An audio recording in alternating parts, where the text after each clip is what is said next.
नमस्कार मित्रांनो, माझे नाव आद्या जयशिवरकर, इयत्ता दुसरी. मी आज तुम्हाला एक गोष्ट सांगणार आहे. त्या गोष्टीचं नाव आहे सूर चिमणी. एका झाडावर एक छानसं घरटं बांधून एक चिवताई राहत होती. मोठी आनंदी होती ती. सारखे एक गाणे म्हणत नाचत तिकडे तिकडे बागडायची. एकदा ती जिथं राहत होती तिथून तिला राजाची मिरवणूक जाता दिसली.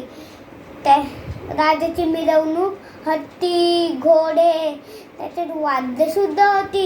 मग चिमणी म्हणाली, राजाची मिरवणूक इतकी छान, राजा एवढा छान, तर राजाचे घर किती छान असेल. ते काय नाही, आपण घर बघायला जायचं म्हणजे जायचंच. उद्या सकाळी ती लवकर उठली, चटपट तयार केली आणि निघाली उडत उडत उडत. वाटेत भेटला मोर. तो म्हणाले, काही ग चिवताई, कुठे निघाली? राजाच्या महालात जाईन, डाळिंब दाणे खाईन, कारंज्यात नाही, राजाच्या पलंगावर झोपेन. अगं, पण तुला भीती नाही वाटत? राजाच्या पलंगावर जवळ, राजाच्या दरवाजाजवळ मोठे मोठे पारेकरी असत्या, त्यांच्याकडे तलवारी असत्या. तुला भीती नाही वाटत? अरे हट, भीत असेल मोठा सिंह, भीत असेल मोठा लांडगा, मी तर चिमुरडी चिमणी भुरकन उडून जाईल. वा, आहेस खरी शूर, पण तू अशी जाणार आहे का? हे घे माय पिसा, त्याचा छानसा परकर शिव, तो घाल आणि मग जा. आणि चिमणीने त्याचा छानसा परकर शिवला आणि तो घातला आणि निघाली उडत उडत उडत. वाटेत भेटला पोपट. तो म्हणाला, काय गे चिवताई, कुठे निघाली? राजाच्या महालात जाईन, डाळिंब दाणे खाईन, कारंज्यात नाहीन, राजाच्या पलंगावर झोपेन. अगं, पण तुला भीती नाही वाटत? राजाच्या दरवाजाजवळ मोठे मोठे सैनिक असतात, त्यांच्याकडे बंदुकी असतात. तुला भीती नाही वाटत?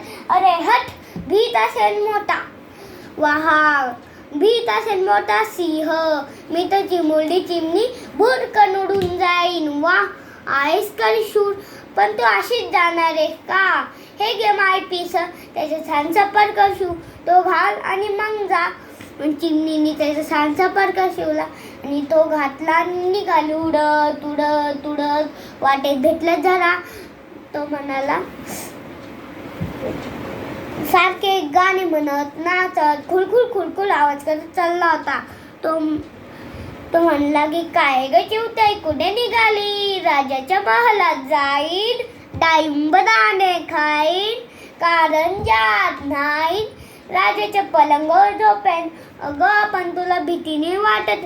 राजाच्या पलंगावर मोठे मोठे सैनिक असतात, त्यांच्याकडे बंदुकी असतात. तुला भीती नाही वाटत? अरे हट, भीत असेल मोठा सिंह, भीत असेल मोठा लांडगा, मी तर चिमुरडी चिमणी भुरकन उडून जाईन. वा, आहेस खरी शूर, पण तू अशीच जाणार आहे का? हे घे पैंजण घालणं पायात, मग जा. चिमणीने पायात पैंजण घातले आणि मग निघाली उडत उडत उडत. आता राजवाडा दिसू लागला होता. ती दरवाजाजवळ आली, तिथं पारीकरी होते. ते म्हणाले, ए चिमणे, खबरदार आत गेली तर. चिमणी तशीच आत निघाली तर त्यांनी त्याच्यावर बंदूक रोखली. ती उंच उडाली आणि धपकी निघाली पारेकऱ्यांच्या डोक्यावर, मानेवर. चोचीने मारलं. ते पारेकरी ओय ओय खरंच खाली पडले. मग ती भुरकन आत निघाली. आणखी शिपाई होते, त्यांना पण आपल्या चोचीने तमाशा दिला. मग ती राजाजवळ बसली. मग राजा म्हणाला, ए तू आत कशी आली? मग चिमणीने सगळी हकीकत राजाला सांगितली. मग राजा म्हणाला, वा, आहेस खरी शूर. मग चिमणीने महाल नीट पाहून घेतला, डाळिंब दाणे खाल्ले, कारंज्यात मनसोक्त आंघोळ केली, राजाच्या मऊ मऊ पलंगावर छान झोपली. आता चिमणीचं स्वप्न पूर्ण झालं होतं. आता ती सकाळी उठून आपल्या घरी आली. तर मित्रांनो, आपण पण मोठे स्वप्न पाहूया आणि ते पूर्ण करण्यासाठी प्रयत्नही करूया. धन्यवाद.